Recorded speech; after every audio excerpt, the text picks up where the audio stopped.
Perfect. So, Hannah, how are you today?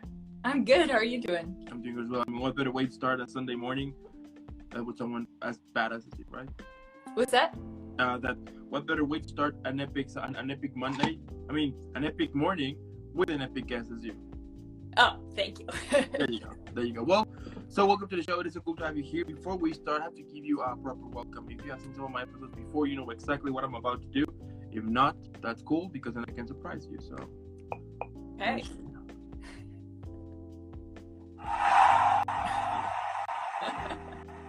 I love it. Thank you.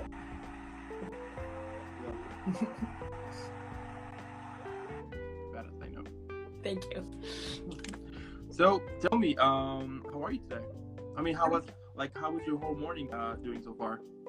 My whole morning's been really good. It's beautiful over here in Austin, Texas. It's nice and sunny and hot and delightful. I love it. So starting with the whole interview now and everything, tell me how your passion for creating content started. Well, yeah, it's interesting. So I actually went to undergrad for film. That was my degree, is film. And I moved to Austin after college to kind of pursue film, both, as an actress and then behind the camera as well. And so I've always just loved performing and creating and making content. My career has shifted in that I'm now going down this path of working in mental health, but I think creating content is just probably something I'll always do because it's just so much fun, and I feel like it's a really great way to connect with people. Wow, I love that. And I mean, now that you mentioned that, I mean, what made you wanted to do that transition to, to start to, what made you start to do that transition?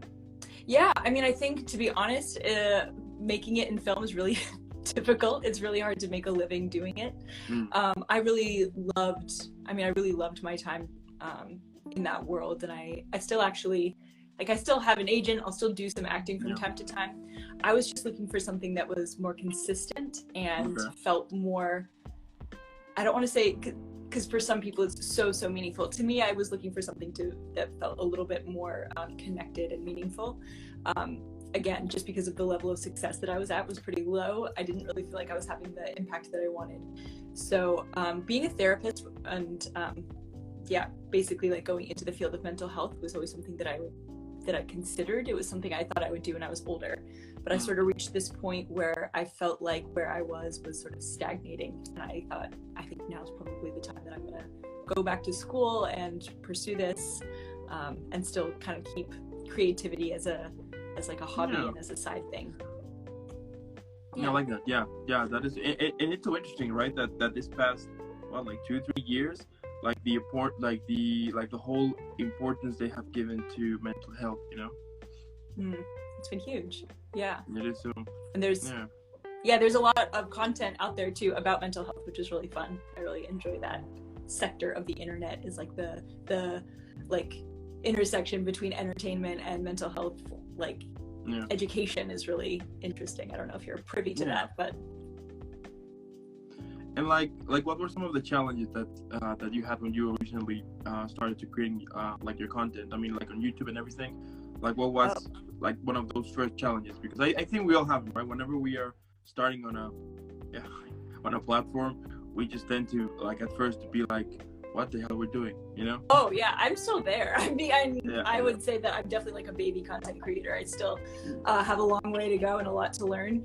I think the biggest challenge for me anyway is just getting over myself and getting over self-consciousness and feelings of insignificance that because I don't have that many followers, or I'm not that good at this yet, that I don't really deserve to have a voice and I shouldn't be out here making content, which is just untrue, because I think we all have to start somewhere, and we all start from scratch at some point. And so really kind of getting over myself, I think every single time that I go to create something is the biggest hurdle, but once I get over that, it's a lot easier.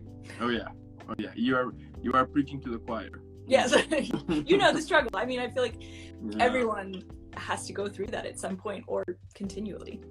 And what I mean, I think it happens to all of us that we are spending hours, right, to create something, and then we see someone with yeah, without like any, yeah, like without any, like we see someone, like, yeah, like we will see like somebody else's video that looks horrible, and you see like 2 million views, and I'm like, are you kidding me? You know, like That's that, a hard part. Yeah, like yeah, that, because I mean, I will, when I see that, I will be like, what is going on here? You know, like what do I have to do? So yeah, I know what you mean. Yeah, yes, I think that can be really hard too, like not understanding the rhyme or reason. And on the other side of that, also just knowing that no matter what you create, there's always going to be someone out there that has been doing it so much longer and has something beautiful. And I think you just really can't let that stop you, because if you stopped every time you saw something that was better than you, or more, you know, professional or more honed than you, we would just never create anything. Yeah, that's true. Yeah, that's true. Yeah, absolutely. Yeah. And like, what can we expect to see on your channel, and how can we find it? Oh gosh, I'm all over the place. That's one problem, or I don't know if it's a problem, but it's just kind of who I am, that my content is not like streamlined, and it's not like, I don't know, it's kind of all over the place. So I have actually a YouTube channel right now, which is ASMR, which I'm sure you've heard of ASMR, but that's sort of just like a passion project of mine. I'm slipping in like mental health content and sort of more of like the hypnotherapy kind of life coaching stuff that I do, and putting like weaving that into the content that I do for ASMR. Although I will say that's mostly just for my own entertainment. But in general, with like the content that I make on Instagram, I think I'm really trying to make stuff that makes people feel less alone. I think that's really just like the short and sweet answer to that. Hopefully making people laugh, I find, is a good way to get there. But the content that I make with where I was like a year or two ago in mind, like just feeling really struggling, feeling alone, feeling a little bit hopeless. I think that's like, those are the people that I sort of want to reach, and just sort of let them know that they're not alone in whatever negative things they're feeling or struggles they're having. I like that, because it can be lonely, you know, like having like those type of emotions and everything. It can be lonely, and also at the same time it can take you to a very kind of a lonely place at the same time. You know what I mean? Oh yeah, certainly. I mean, always, but especially over the past couple of years, as we've been more isolated than ever before. I think that having those darker emotions when you're just kind of on your own and not really in the same social spheres that you're usually in, I think could feel really, really frightening. Yeah. And I think that, you know, content that we make on the internet has the potential to help, and then also to, I think it can go either way. I think you can either get like really caught up on, you know, the online world and further isolating yourself, and then there's also, I feel like, these wonderful pockets of intimacy on the internet that really do actually help you feel better, as opposed to more isolated. Yeah, that's true. You know, like one of the things that I was talking the other day with a friend. We were like chatting, you know, about the whole isolation thing and everything, and we were saying that it was so interesting because back then, I mean, before, even though that you were having like your own issues, whenever you will go to work or you will go to school or whatever, you will go outside, that like those type of issues were staying like inside. You know what I mean? You were like, okay, I'm just gonna do my thing, and I'll be right back, and somehow you were able to kind of get away with that, you know. Yes. But once the whole lockdown started, and then they put us, you know, inside and everything, now there was like no place to go, you know. And you're like cooking in a stew of your own food. And you were like having to force to deal with those issues that you were trying to kind of hiding away for a while. So totally. So that was interesting at the same time. So. Definitely, very little distraction from the way we were feeling. Oh yeah, and like talking about your content and like part on your description on Instagram, we'll see something called Hypnosis Practitioner. Tell me about it. Yeah, so that is actually something that so I'm still in grad school right now, but I was looking for something to sort of augment my practice, and hypnotherapy was something that just really caught my attention. I felt like it seemed like very weird and almost magical, and I tried it out for myself, honestly, just by looking up like YouTube videos of hypnosis, and really loved it. I found it like really relaxing, and then I just noticed that like it was having a pretty profound impact on my mental health in a good way. And so I went about getting Like I got certified in it to be a practitioner of it. And now as a life coach, I always sort of offer hypnotherapy as part of my like services or whatever to clients. And to me, it's this very, to me, that's a really great intersection of creativity and mental health. Because when you create a hypnosis recording or a hypnosis tape, there's actually a lot of like creativity that goes into it. First of all, you're using your voice in this very specific way to kind of relax. Then you add music, and then you're also really bringing the client or whoever you're doing the hypnosis for into this world. It's like you use a lot of like fantastical elements, and you bring them into this world of hypnosis, and you get to use a lot of like vivid imagery in your language. So it's really cool. And then it's something that you can't logically really parse out or explain, but you're working with the unconscious mind. So when you experience hypnosis, you kind of come out of it just like feeling very different and not being able to pinpoint exactly why, which is kind of weird and mysterious and magical. So I love it. Okay. And like, what's your goal? I mean, from all of this multiple things that you do, I mean, and plus the other things you're doing at the same time, like what is like what like your goal here, or what is like the thing that you want to achieve for the future, let's say? Yeah, for the future, I mean, so there's so many different ways to answer that question, but I think, you know, the boring answer is I want to be a therapist and I want to help people. But when it comes to, the online presence and the online content, I just want to make certain nuggets of therapy and these other things more accessible and affordable, because going into one-on-one therapy is a wonderful, wonderful experience that unfortunately isn't available to a lot of people because it's just cost prohibitive. And so really trying to make the information that I have gotten through my own experiences in therapy and also like what I've learned in school, all this wealth of information, making that more accessible and more digestible to as many people as possible. Which there's already so many wonderful people out there doing just that. But I think that the more, I don't know, I just believe that like the more voices you have contributing to that, the better. And because everyone's going to bring something slightly different to the table, you never know what's going to really resonate with someone, and if you're the person that's going to really resonate with someone. And so I think to like disseminate that information as much as possible, I find to be a really good thing. Yeah, absolutely. And also it's also kind of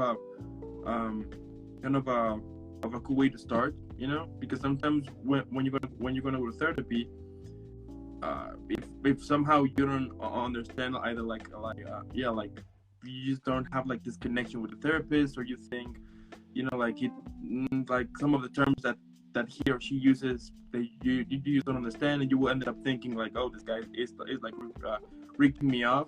So I think it is, you know, so I think it is really interesting, if and I would actually advise that if you want to go to therapy, you can actually check like some of those videos before, you know. So I think that's actually a really great point. It's a good way to like dip your toe in.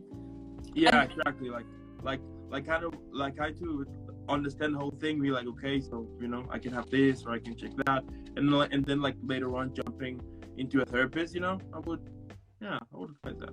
I think that's a really good point. I think that first of all, it's really exciting to me because I feel like right now people are more informed about like psychology and mental health than ever before because of these platforms, because people are like watching psychologists talk on TikTok and Instagram.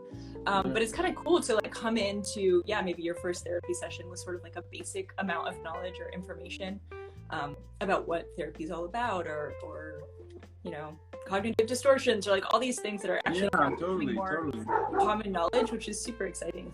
Yeah, absolutely. And also that can make you understand more about it, and also it might help you as well, you know. It might kind of help you realize like a couple of things here and there, and be like, okay, so that you can go to therapy like more prepared, and not to be like, okay, what do I do now, you know?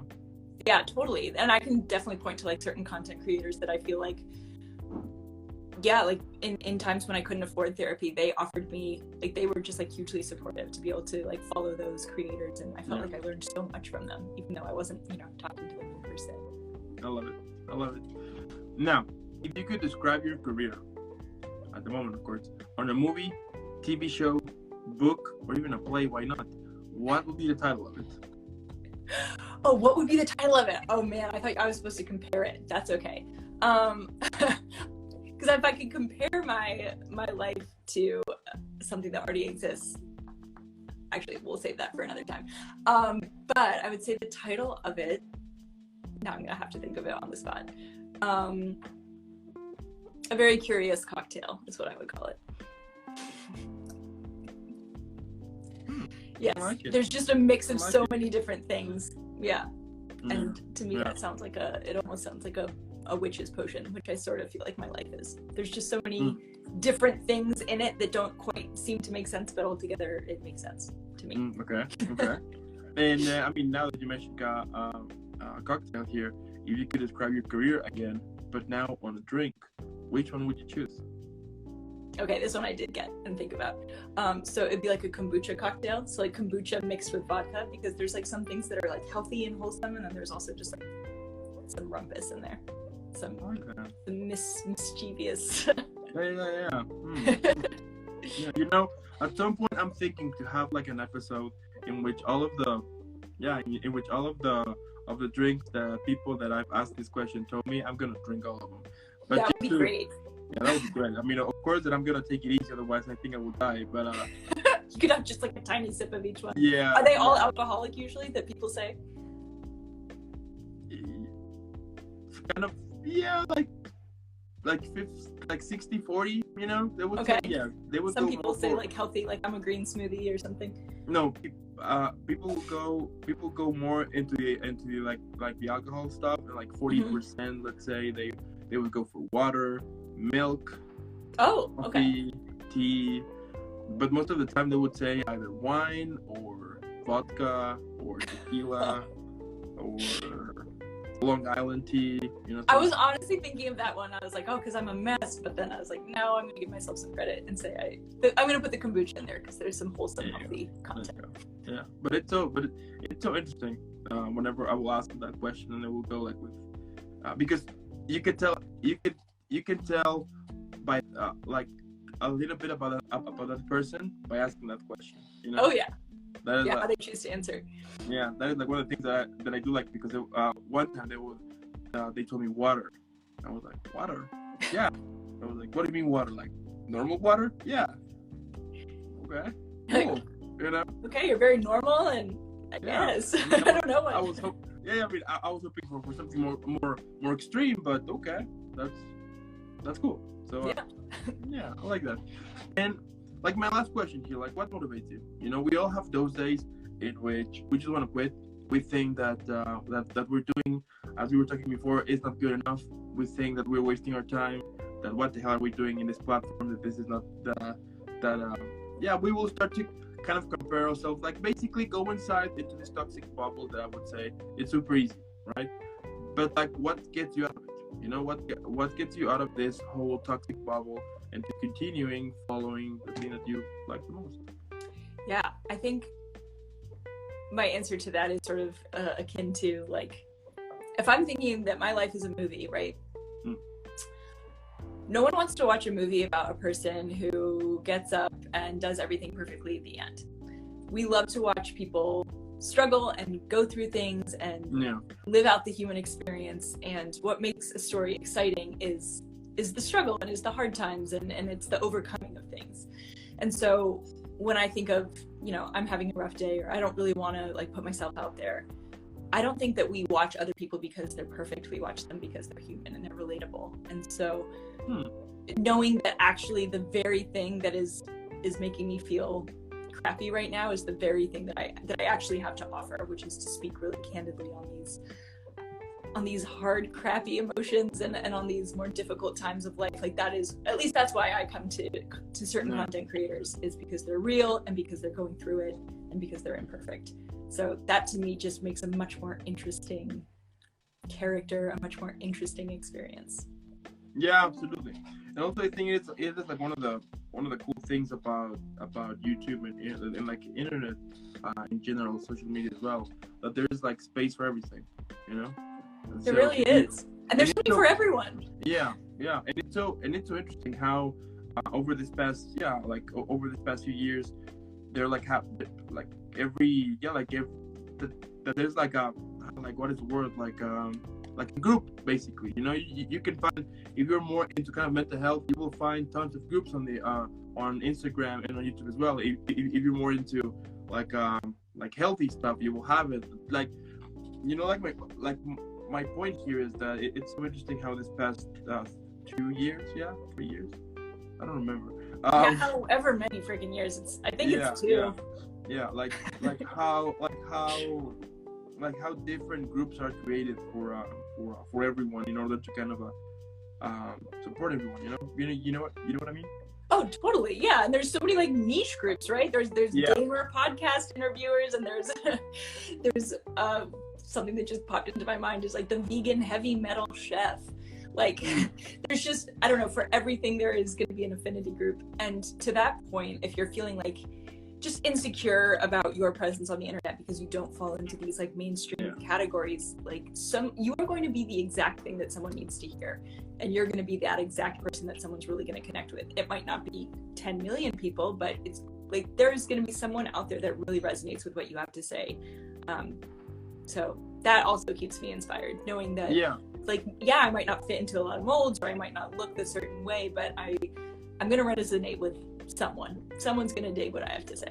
Yeah, absolutely. And also it is super important that you don't kind of lose focus of it. I mean, as you mentioned, I mean, it's gonna take some time, and even also to those big ones, they will tell you the same thing, that it's all about patience, because if you like create your own thing, but it's not real, you know, it's not you. At the end, it's not gonna cut it. You're not gonna like it, and at some point you're gonna hate it, and what's the point of it? You know what I mean? So that's a huge thing for me too. Yeah, that's just like brings me to another point about creating content or doing literally anything. Is like, if the process itself doesn't bring you joy, then the result is not worth it. Because like, you have to do the things that, even if you have 4 people watching your video, but you had fun making that video, like that is never a wasted experience. I think you speak to a really important point about like when you go out there like trying to make something that you think other people will like, but you don't actually enjoy the process, it's not gonna cut it. Yeah. And it did happen to me once, that I was planning to working on some new stuff for my YouTube channel, but I just didn't like it. You know, like on the process that I was like creating, and be like, okay, I'm gonna put this with this, and then I'm gonna create this with that. At the end, I was like, no, I'm just don't like it. And like, even though that it might help, what is gonna happen is that it's going to attract the wrong public. You know, right? Because if you're not making something that like actually like resonates with your heart, then like it's gonna go for like the wrong reasons here. So I was like, yeah, I'm not gonna do it. So. Yeah, it's crazy. And like the other day, this friend of mine told me that he wanted to make a podcast, and when he told me that, I was just laughing. Like, my first answer, I was just laughing out loud, and then he was like, what the hell is your problem? And I was like, you have like, I just told him like, let me ask you one thing. Is this for real? Like, do you want to do it like serious career, or just as hobby here and there? And he was like, I think as a hobby here and there. I was like, perfect, and that's fine. Yes. He was like, what do you mean? Like, well, because if you want to do it as a career, let me tell you that even though that I've been doing this for like 9-10 months, there's still this huge long road that I need to go through in order like to learn new things.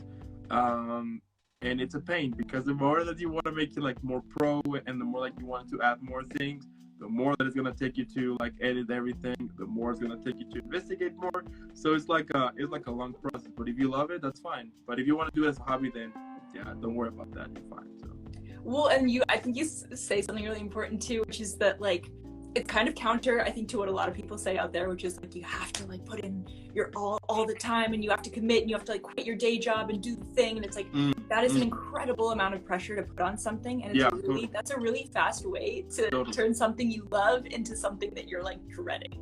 And so I think any way that we can like take a little bit of mental pressure off ourselves, I actually think we free ourselves up to make things that are more. Yeah, absolutely. Because it is.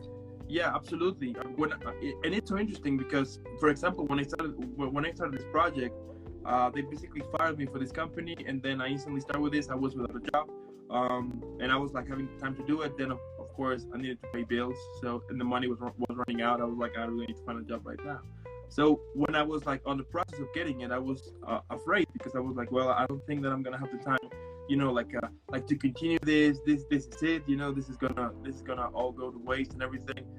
But then it turns out that you actually have time to. You just have to really have to take it into consideration that all that whenever you get home after work, then it's time for you to start working on your other project. It's a process. I mean, at the end, I've been trying to focus on that, and also friends who are content creators to kind of support each other and say the same thing, that it's a process, that it might take months, it might take years. I mean, you will be extremely lucky, and if after weeks, boom, you hit it. Now this can be your career and everything. But even though that it might be your career, I mean, it's just a process here. Yeah, I actually was reading something recently that I really liked that said, don't choose, like when you're choosing what you want to do or how you want to spend your time, don't choose it based on like the highest moments. So he used the example of, because he's like, I used to want to be like a musician. I wanted to be a rock and roll star. And he's like, I wanted to do that because I just thought about like getting on stage and fans screaming and shredding this amazing like guitar solo.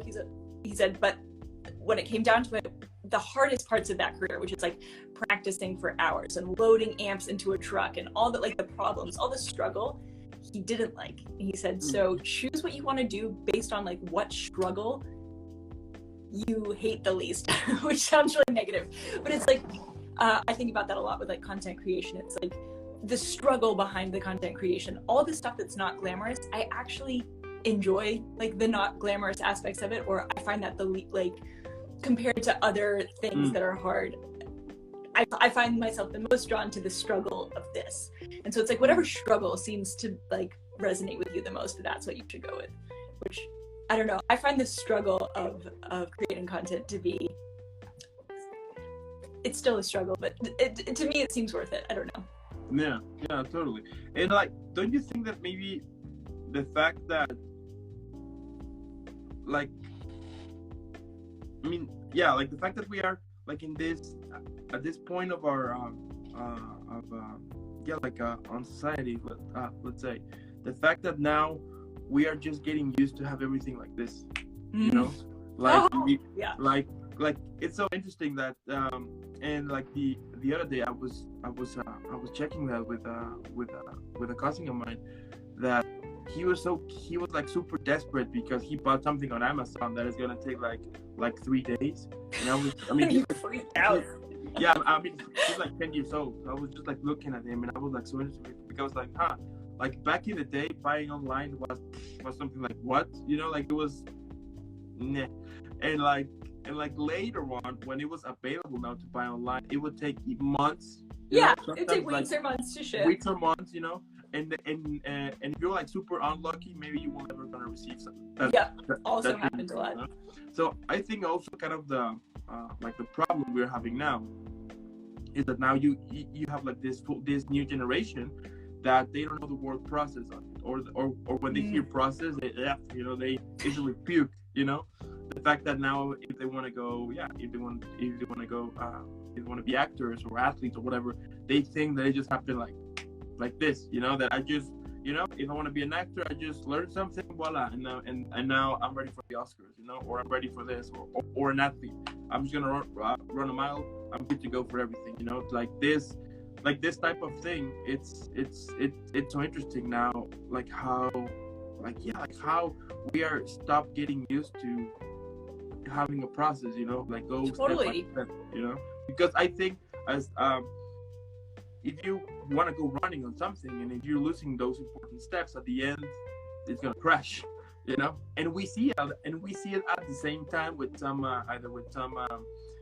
like celebrities, let's say, like very young celebrities, that they want to go like all out, and they ended up crashing, and then a couple of years you don't hear about them anymore, and that's it. So I think that's so true. And I would even say that like even though we come from like an older generation that knew a world before instant gratification, I would still say that like it's so easy to get caught up in the myth of the overnight success. We're so compelled by that myth of like, I woke up one day and made a video and it had 10 million views and then I became famous.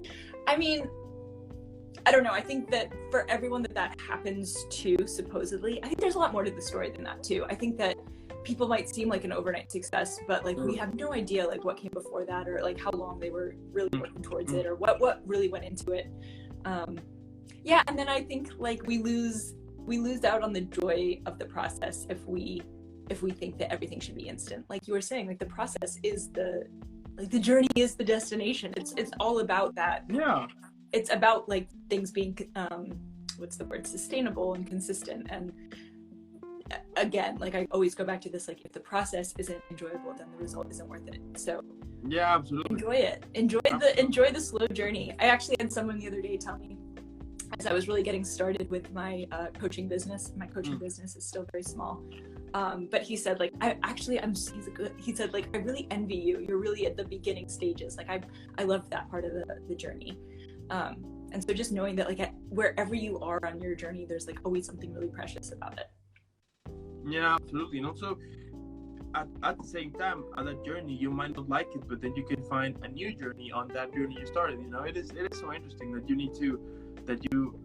need to go under that process and not getting pressured, because also at the same time we can see now with these new generations that they're getting frustrated because they don't have enough followers, and then they will jump into creating like whatever, like doing whatever in order to get views. Whatever is viral at the moment. Yeah. And that's so. I mean, it is so interesting that I was like, yeah. I mean, I've been just like thinking about it lately and be like, how interesting that back then. I mean, we didn't care about any. Followers. What was that? We didn't have them. Yeah, we were like just focusing on actually being kids, but now you have 10-year-old, 11-year-old, 12-year-olds trying to be adults, you know, and trying to express their opinion as adults, let's say, and try to be like that. And I was like, no, you know, like what is wrong? Like, what the hell is wrong here? You know? It is. But at the same time, crazy. It's crazy. But at the same time, I understand that this is like kind of like the new era we are all live. But I do think that is when it like really good, like people should really especially young ones, they really kind of understand this, that at the same time it's just a process. If it didn't work out, that's fine. I mean, that's kind of the beauty of life, that you have every new day to start something new, you know. This is my third YouTube channel that I'm on right now. Like you just kind of have to keep letting yourself mess up and try again. Something you were saying was, I remember what I was thinking, which is that that is kind of one of the things that I sort of love about like YouTube and social media in general, is that like really ordinary people who, you know, are just like sitting in their parents' basement can sort of have their own little celebrity in their own moment. And I think that's awesome. And at the same time, the world we're living in right now is saying that like if you don't have some kind of following or you don't have some mini celebrity, then like you're doing it wrong. And that's just so messed up. Like no one needs to be famous. Like no one needs to be famous. You don't really need to do that.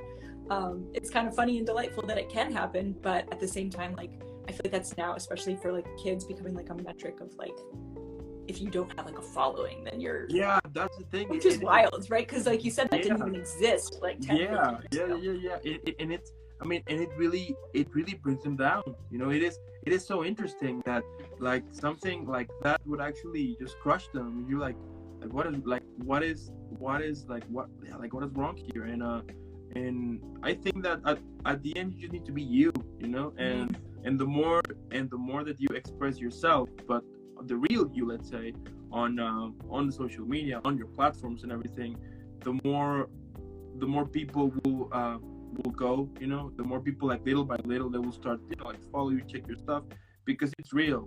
And instead of, if you want to pretend to be somebody else and to try to like do whatever, like there's literally, I was shocked the other day by watching this reaction from this YouTuber, that he was checking another video from another YouTuber who basically does everything for views, and I was checking, and I was like what the hell is wrong? And as we were talking, that image that they're selling now, that if you don't have 10,000 followers or 1,000,000 followers or whatever, you're nobody, and they get you this, they get you like this fake image that you need this type of car, this type of phone, this type of clothes, this type of like all but materialistic stuff in order to be success. But then the question would be, what is success?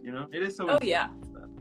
Yeah, it's just to me, like, having this follower count or something, it's just the newest invention of society to make you feel less than, so that you will continue to strive and buy things.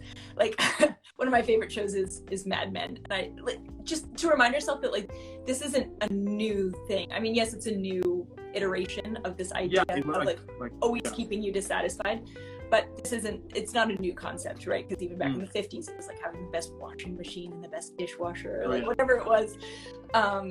And so just knowing that, like, yes, while this might be new, it's not a new concept to have some, like, higher power, not in a religious way, but a higher power of society constantly keeping you dissatisfied, so that you will continue to chase, and just know that it's a bogus game.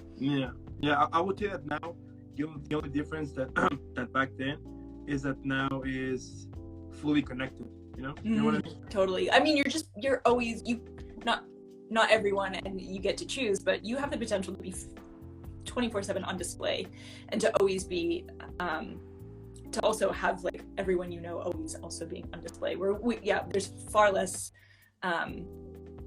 privacy, and you could just, I don't know, you could just, like, live your life completely in this other world of comparison. Oh yeah.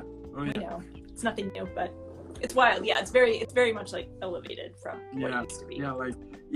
It's like now it's on steroids. Definitely. And it's like, again, we talk about the younger generations, but, like, just being on, like, if I find myself spending a lot of time on social media every day, like, it's easy for me to get sucked into it too. Like, it's just, like, I know it's like people are like, kids these days have like way more ADHD symptoms because of social media. I'm like, I feel like I've developed ADHD symptoms. Like, none of us are really immune to the effects of this culture. Yeah, and it's so interesting that it only takes one meme or one short video or something in order for you to get stuck in, and then when you realize you just wasted like an hour of your time, like, just scrolling. All the way down the rabbit hole. It's amazing. Yeah. That's kind of the ironic thing too. I think about this a lot. The ironic thing about making content about mental health is that, like, so much of the degradation of mental health has to do with like scrolling on social media, and here I am, like, making another video on social media. It is sort of funny. I don't know.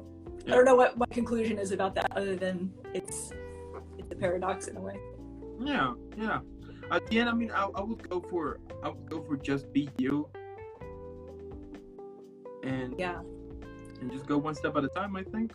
Oh, definitely. And that's a lot easier said than done. It's simple but not easy. I think the thing that keeps me kind of grounded or whatever is, like, it sounds sort of like selfish or sort of like narcissistic, but I'm like, I'm only making this video for me. Like, I'm only gonna make something that I would enjoy as a viewer. I'm, like, not gonna, like, factor in anyone else's opinion, and I'm just gonna make something that I would like to watch. And that tends to turn out better than, like, trying to guess, right? Like, trying to guess what is going to be viral or other people are going to. Yeah, otherwise, I mean, if you go to that, when you realize you haven't done anything, because it's always changing, and yes. And as we were talking, I mean, if you don't like it, just don't do it. Yeah. It's so empty otherwise. Yeah. Don't risk it. I mean, just go for the thing you like the most, and I think it will go eventually to their to, like, on the proper space, or, like, have, like, their like the reputation it should have. But yet again, it's a process, and you need to go one step at a time in order to kind of learn things. I mean, I remember when I started this project, if you see, like, the first designs that I have, they were horrible. I hate them. I mean, I hate them now, but at that time, I didn't do anything about designing stuff. I was, like, the worst on it. So it is so interesting that on that journey, you are able to kind of learn, like, new things here and there. I mean, I'm not gonna say that I'm a pro. I'm still a super beginner, but the thing here is that it's so interesting that on that journey, on that process, you get a chance to learn so many things that you thought that you were not able to do. You know what I mean? There's a quote that just I was reminded of, and it's like, if what you did last month doesn't embarrass you, then you're not I don't actually remember, but just like, of course you're always going to be like embarrassed by where you were a month ago, and I think that's actually a good thing, because it just shows you how much like you're growing and how much you are trusting the process. If you can look back at like the beginning and be like, oh, but to me that was a sign that you were actually like going for it. You're actually putting yourself out there. Yeah, it's okay if things are embarrassing. Oh yeah. And Hannah, what can I say? I mean, your career is super cool here. I'm super sure that eventually it's gonna blow up, and eventually we're gonna. Thank you. Yeah. Super. I'm super sure that that's gonna happen soon, because the fact that you're honest to it, and the fact that you're putting like a lot of heart to it, that is really cool. And I think that at the end of the day, what I like to believe is that if you are honest with yourself and you do things by heart, eventually great things are gonna happen. Of course, that it takes time, but I'm super sure that eventually we're gonna see you basically everywhere. And I don't know, perhaps a book or two. That would be cool. Oh, I would love to write a book. That would be actually really fun. There you go. Thank you so much. It's very sweet. And also, I want to thank those who are watching this right now, either here on Instagram or later on YouTube, or listening on Spotify or Apple Podcast. Normally, what I would say for you to follow Hannah, if you do, fantastic. What we're gonna do now is that we're gonna make her viral. We're gonna make sure everybody knows about her. Like #GoTeamHannah. She's super amazing. She's awesome. Hannah, again, thank you so much for giving me your time to make this happen. And before I send you off, well, you know what is gonna happen. So I love it. So good. Thank you so much, Dan. This was lovely. And keep killing it, keep being awesome and amazing. And I'll see you in the next one. All right. Bye, Dan. Bye.